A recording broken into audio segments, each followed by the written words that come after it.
What we got here is a Nor'easter. Fractal North XL. The North, but now with more XL.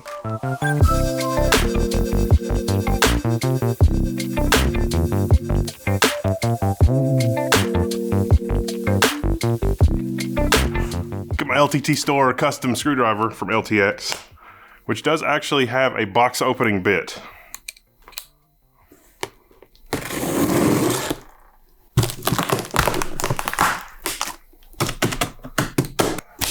It's so beautiful!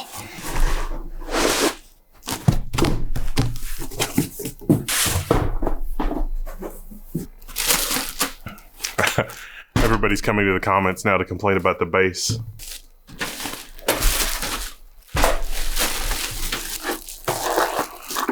Now mine comes with an accessory yours will not have, which is the Flex 2 PCIe 4 vertical GPU mount. Sold separately. Mesh side panel. You can't also get it with tempered glass, don't worry. As we do, let's take a look at the manual. Builder's Guide. I love the Builder's Guide section of these manuals. Fractal does the best job of anybody in terms of the build guide to give you some ideas because you can get creative. Now last time, I would definitely recommend that you check out the North review that I did because I think I did a pretty good job with that. And also because I showed you could actually use a 280 millimeter radiator side mount in the side. This case is larger. See, this is the kind of good stuff in the manual. This is showing the placement of the 3.5-inch bays relative to the length of the power supply. This is good info. It's like with two 3.5-inch bays, you can have a maximum PSU length of 175 millimeters and still have 25 millimeters of clearance for the cables to bend out of there. If you opt for a single 3.5-inch drive, you'll have a maximum of 290 millimeters of clearance, not including the 25 millimeter cable bend clearance radius thingy. It does support a rear 120/140 fan. It's got hidden screw holes for that. Accessory fan bracket can be installed in the high and low position. You can also install a rear 80 millimeter fan directly on the PCIe slot covers. That was what Falcon Northwest did with their custom case, which I think worked really well in their Falcon Northwest workstation build. Now you can install 180, 140, or 120 millimeter fans in the top. Did he say 180 millimeter fans in the top? Look what I just so happened to order. Because like the Dynamic X2 180 millimeters, these are 150 CFM fans. 150 CFM at 1200 RPM. These are serious business. The fans that ship with this case, however, are 340 millimeter fans at the front.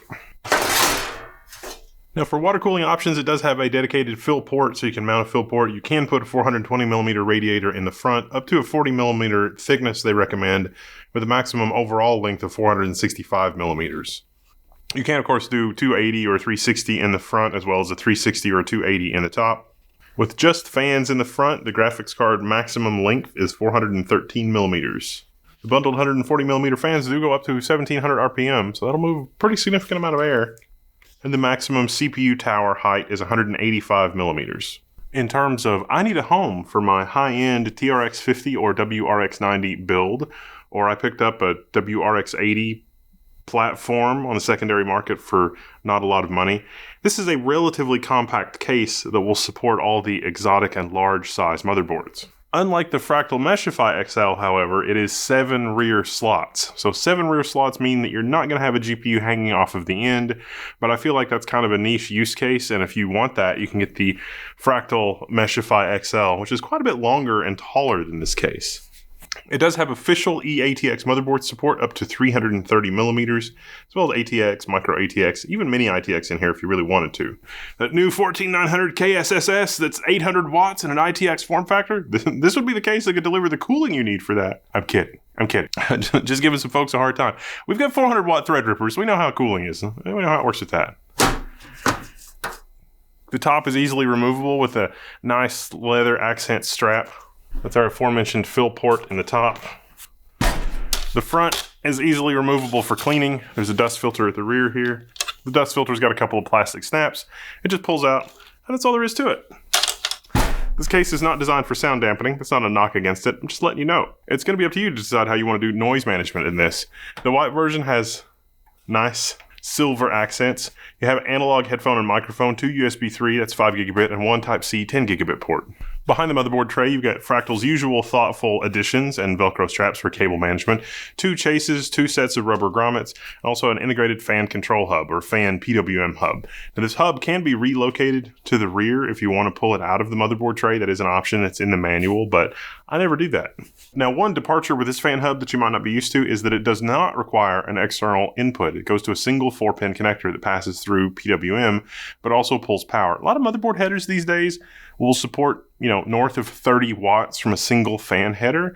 And so Fractal is leaning into that to say, hey, that makes our fan hub a lot simpler. We're basically just going straight from the motherboard into a breakout. We don't need anything more complicated than that, transistors or otherwise. And so you can have a lower cost fan hub, if you will, in a platform like this. For me personally, I definitely like the aesthetic, the fit and finish. There's a little bit of flex in the metal in the case and that sort of thing, but overall it's a very sturdy case. There's not really very much flex in it at all. I think it's a reasonable, above average build quality for something like this. This is certainly something that I wouldn't mind. I mean, if you're building a WRX90 system, you're probably spending $5,000-$10,000 on your computer. This would be a perfectly reasonable chariot for those parts.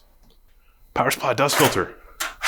If you're building a machine for machine learning around like the A800 and you're using a bridge so that you can have 80 gigabytes of VRAM on a single platform with 2 GPUs, because that's exciting, then yeah, this platform will deliver all of that and more, which is nice.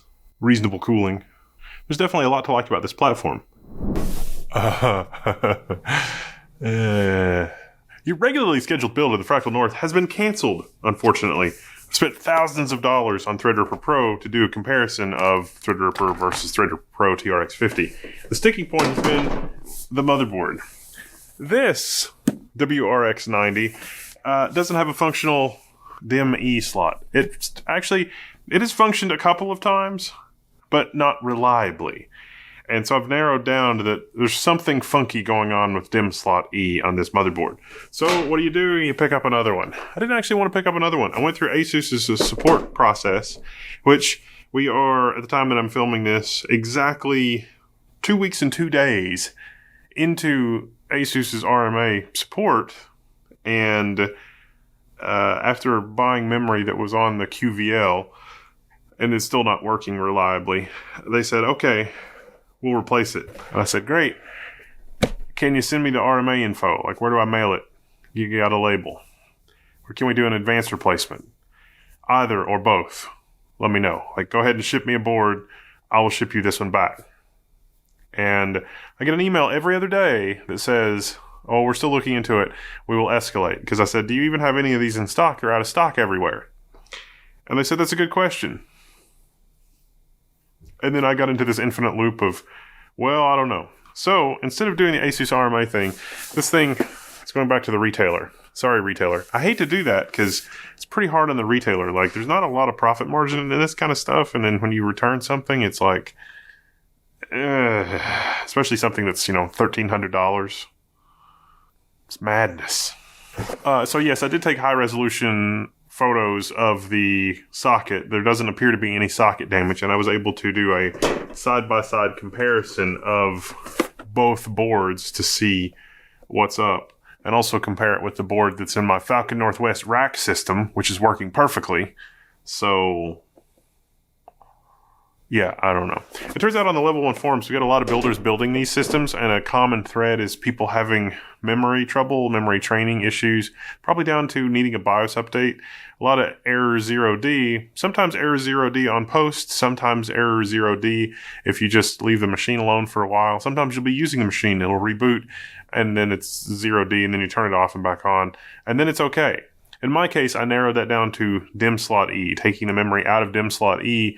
No more 0D errors, perfectly stable on this board. On this board, it just works fine. Like QVL, not QVL. With all the Kingston and G-Skill and Samsung memory that I have, this board doesn't care.